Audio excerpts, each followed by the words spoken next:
जीवन में उनसे एक संत अपराध बन गया। भूख प्यास में एकदम बावरे थे और ऊपर से सर पर कलयुग बैठा था। सर पर कलयुग बैठा था तो मन में साधु की संत की अवज्ञा करने का भाव उत्पन्न हो गया। जबकि राजा परीक्षित ऐसे नहीं थे, वो तो संतों के लिए प्राण दे देने वाला राजा था। लेकिन सर पे कलयुग बैठा था, समय ही ऐसा था कि इसके अलावा करते तो क्या करते। गले में मरे हुए सर्प को डाल दिया शमीक ऋषि। अब शमीक ऋषि के गले में मरे हुए सर्प को डाला तो उनके पुत्र को यह बात पता लग गई। अब पुत्र को तो थोड़ा जवान भी थे, जोश था, बिना जाने बिना कोई चीज को समझे बस हाथ में जल लेके संकल्प करके श्राप दे दिया। इससे एक बात और सीखने मिलती है भैया, कभी कभी ना जो हमें देखने को मिलता है उसके पीछे सच्चाई कुछ और होती है। इसलिए बिना सोचे समझे उस कहानी को जाने, तुरंत उसका परिणाम नहीं दे देना चाहिए। पहले जानो, पहले समझो पूरी कहानी क्या है। कई लोग ऐसे इस दुनिया में बिना कहानी जाने अपनी खुद की मन की कहानियां बना लेते हैं। किसी व्यक्ति को ऐसा बीच में एक व्यक्ति को ऐसा पकड़ लेंगे, ऐसा टारगेट पकड़ लेंगे कि अब उसने आगे क्या पीछे, और इतने अंधे हो जाते ईर्ष्या में कि उनको अच्छाई तो दिखाई नहीं देती उस व्यक्ति में, वह बुराई ही बुराई दिखाई देती। कुछ बोला तो उसकी आगे पीछे की कहानी जाने बगैर अपने मन की कहानी बना ली। लेकिन पहले पूरी कहानी जानो, उसके बाद उस पर विचार करो। यहां राजा परीक्षित को जानते थे श्रृंगी ऋषि। अगर एक राजा ने कभी जीवन में कोई गलती नहीं करी और वो एक इतनी बड़ी गलती कर रहा है तो उसके पीछे कोई कारण होगा। ये जाने बगैर उन्होंने हाथ में जल लेके श्राप दे दिया और बड़े खुश होके आए और अपने पिताजी को बताया, आप चिंता ना करो, हमने श्राप दे दिया राजा को। अब शमीक ऋषि तो बड़े बुद्धिमान, उन्होंने कहा रे राम राम राम राम, ये तूने क्या अनर्थ कर दिया। अरे कम से कम पूछ तो लेता, जान तो लेता। वो राजा जो संतों के लिए अपनी जान छिड़कता है, क्या कारण रहा होगा कि आज उसने अपमान किया है। लेकिन अब तो भैया बाण हाथ से छूट गया। क्रिया करने के बाद अब पछताए हो क्या, जब चिड़िया चुग गई खेत। कई लोग कर देते हैं उसके बाद फिर पछताते, बोल देते हैं उसके बाद फिर पछताते। अब पछताने का क्या लाभ रहा।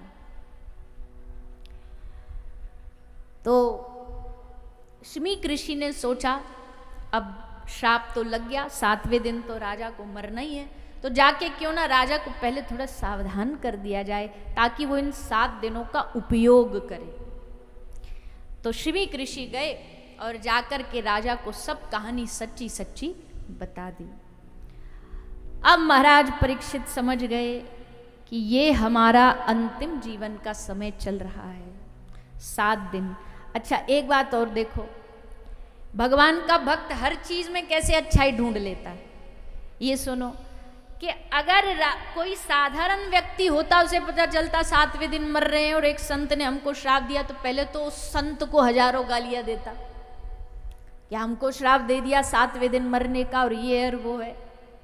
लेकिन राजा परीक्षित क्या कह रहे हैं, राजा परीक्षित कह रहे हैं हंस के कि अरे वाह, हम आभारी हैं श्रृंगी ऋषि के कि उन्होंने हमें श्राप नहीं, हमें वरदान दिया। बोले मरने की बोल दी, इसमें क्या वरदान है। तो बोले हमने अपराध तो ऐसा किया कि हमको अभी की अभी मिट जाए, अभी की अभी नष्ट हो जाए, मर जाए, ऐसा श्राप देना चाहिए था उनको असल में तो। पर संत बड़े दयालु होते हैं, इसलिए उन्होंने हमको आज ही अभी ना मरने की बजाय 7 दिन का मौका दे दिया है, 7 दिन का समय दे दिया है। भजन कर लो, भक्ति कर लो, साधु संग कर लो, सत्संग कर लो, ताकि इन 7 दिनों में तुम्हारा कल्याण हो जाए। वाह, साधु हो तो ऐसा हो। परीक्षित महाराज ने इसमें भी अच्छाई ढूंढ ली कि हमको 7 दिन का संत ने मौका दिया है, अवसर दिया है। कोई रास्ता नजर नहीं आ रहा था, 7वें दिन मृत्यु का किसी को पता चल जाए भैया तो क्या हालत होगी उस आदमी की। अपनी माता के पास गए, उत्तरा के पास। माता से पूछा, माँ हमारी मृत्यु होने वाली है, क्या करें? माता उत्तरा ने धैर्य बांधते हुए राजा परीक्षित को समझाया कि पुत्र, जब तू जन्मा भी नहीं था ना, तेरा जन्म भी नहीं हुआ था, पेट में मेरे गर्भ में तेरी मृत्यु हो गई थी, उस समय भी तुझे बचाने वाले अगर कोई थे तो वो प्रभु थे। जब जन्म से पहले तुझे बचा सकते हैं तो आज मरण पर भी वही तुझे बचाएंगे। पर चलो, उस समय तो वो थे इसलिए उन्होंने बचा लिया। आज तो श्री कृष्ण है नहीं, वो तो गोलोक चले गए, अपने धाम चले गए। आज कौन बचाएगा? बोले आज उनका ही स्वरूप, भगवान का ही स्वरूप धरती पर कौन है? संत महापुरुष। अब वो नहीं, पर उनके संत जन तुम्हें बचाएंगे। इसलिए जाओ और जाकर के संतों की शरण में पहुंच जाओ। तो राजा परीक्षित ने एक क्षण की भी देर नहीं लगाई, जान गए कि यही समय है।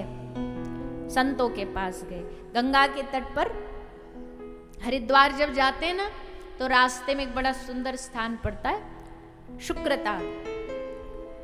उस शुकताल में गंगा का एकदम किनारा है, बहुत बड़ा वृक्ष है जहां बैठ के कथा हुई है।